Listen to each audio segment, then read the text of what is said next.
Donc l'objectif de cette vidéo est de vous montrer comment on peut récupérer des informations sur en protocole HTTP sur la liaison série du module ESP8266 en passant par internet sous un navigateur, mais dans un premier temps en étant local, puis ensuite en utilisant l'adresse publique de la box ADSL. Alors donc tout d'abord on va lancer le Cyan Analyzer.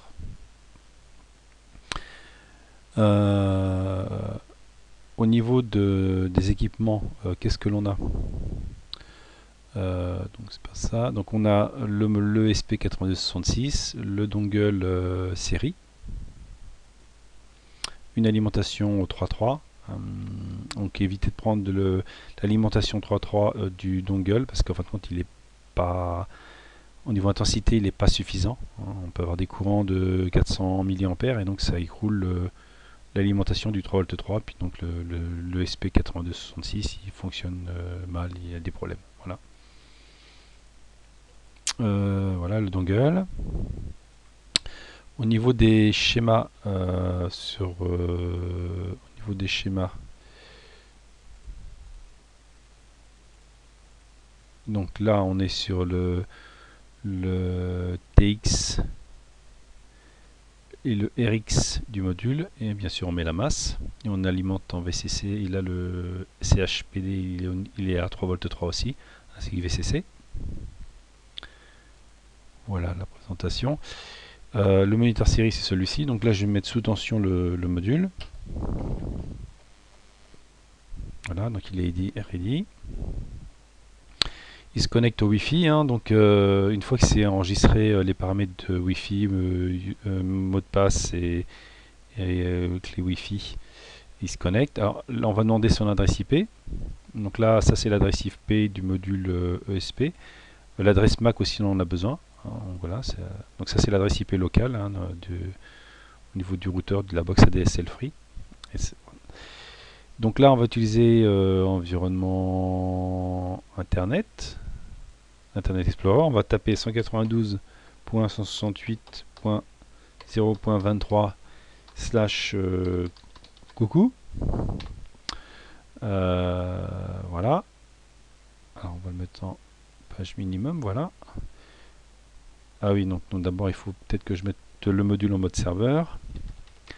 Donc CIP mux égale à 1. Et donc CIP serveur égale 1 et j'ouvre le port 80. Voilà. Donc là maintenant j'ai envoyé cette trame HTTP. Donc je valide. Vous voyez, on reçoit bien hein, l'information. Voilà, coucou. Voilà, donc maintenant, donc là c'est en local. Ce qui est intéressant, c'est de regarder. Donc on va aller sur la box pour regarder l'adresse publique de la box. L'adresse publique, c'est-à-dire celle qui est vue de l'extérieur. On pourrait lui associer un nom de domaine, mais bon, ça c'est pas fait dans la vidéo. Là, on travaillera sur l'adresse IP publique. Donc l'objectif, c'est à partir d'Internet, à partir d'un environnement, d'un explorateur Internet, qui est quelque part dans le monde, et bien c'est de rerouter l'information sur cette adresse publique et de l'adresse publique rerouter sur l'adresse locale 192 pour récupérer le texte hein, qui est envoyé par l'environnement via Google Chrome ou Firefox hein, via un environnement internet. Voilà. Donc là je vais m'identifier. Donc le site c'est ma freebox, freebox.fr. Mot de passe.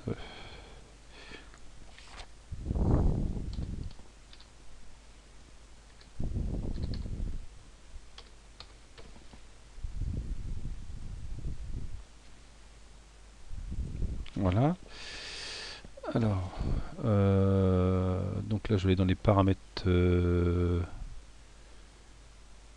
Oh, donc ça c'est la présentation. Comme ça, je vais fermer ça. Voilà. Oui. Paramètres réseau. Voilà, donc on va aller d'abord dans DHCP.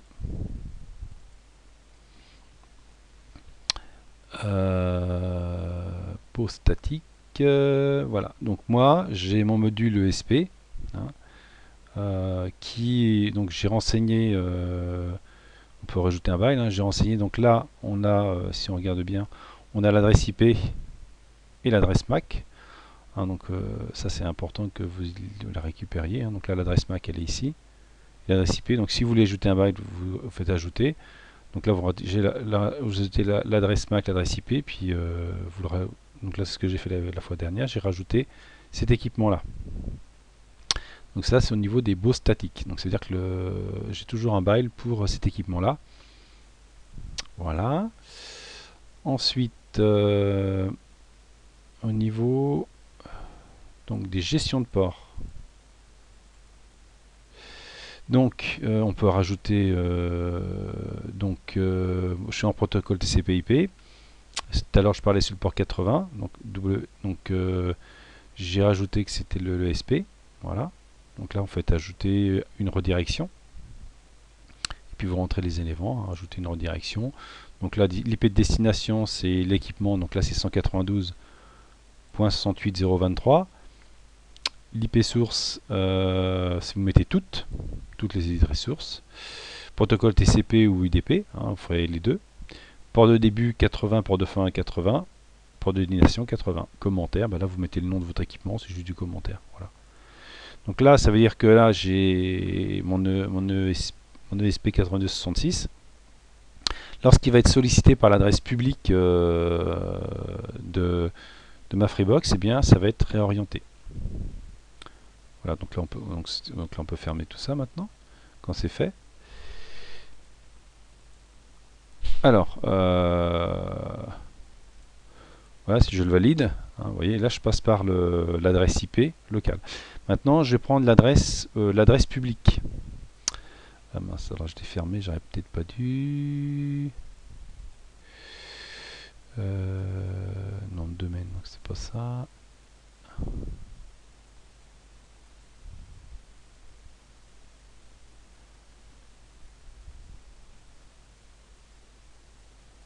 Donc là, mon adresse publique, moi.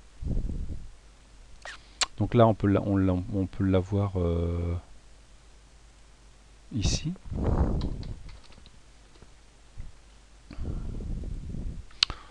Hop.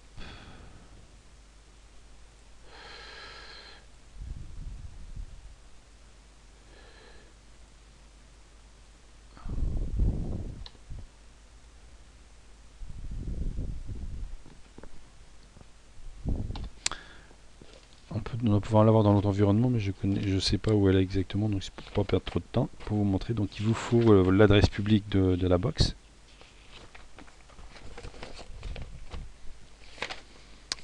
Alors on y va.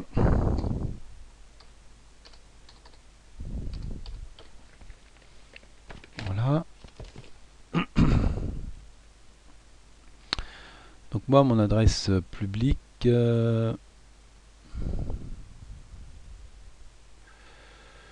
Alors elle est où l'adresse publique?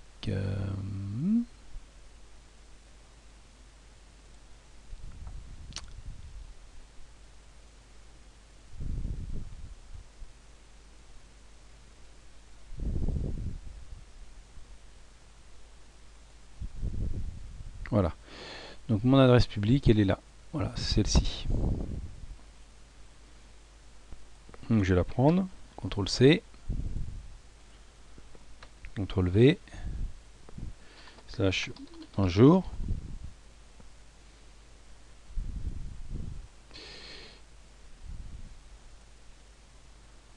Je valide. Et voilà. Donc je passe bien par mon adresse publique. Donc j'ai bien une redirection de mon adresse publique. Alors, ce qui serait bien, c'est au lieu de taper l'adresse publique de la box, c'est de lui affecter un nom de domaine. Hein, donc là, on est possible de le faire. Il faut aller dans les paramètres ici et de affecter un nom de domaine. C'est-à-dire qu'en fin de compte, On associe un nom avec des lettres, hein, ça peut être coucou, coucou c'est moi, ou n'importe quoi, un nom de domaine, c'est-à-dire un nom, hein, ça peut être tout ma box OX, voilà. On associe l'adresse IP publique. Donc à ce moment-là, c'est plus simple au niveau des informations à taper. Donc là, vous voyez qu'il y a une échec ici. On peut le revalider. Hein. Bonjour. Voilà. Il y a une échec ici ou même sur cette adresse IP là aussi. Pourquoi? Parce que le module, le NRF, hein, pas le NRF, le module ESP8266, hein, ce module-là, en fin de compte, en son sein, il n'y a aucune réponse à la requête HTTP. Donc, il ne répond pas. Maintenant, on pourrait lui incorporer en son sein, ou via par un microcontrôleur sur la liaison série, répondre à la requête HTTP. Hein, donc là, l'objectif, hein, c'était que je voulais envoyer une requête HTTP sur mon module et le récupérer sur la liaison série. Voilà. Donc voilà la présentation. Bien, bon courage dans votre application.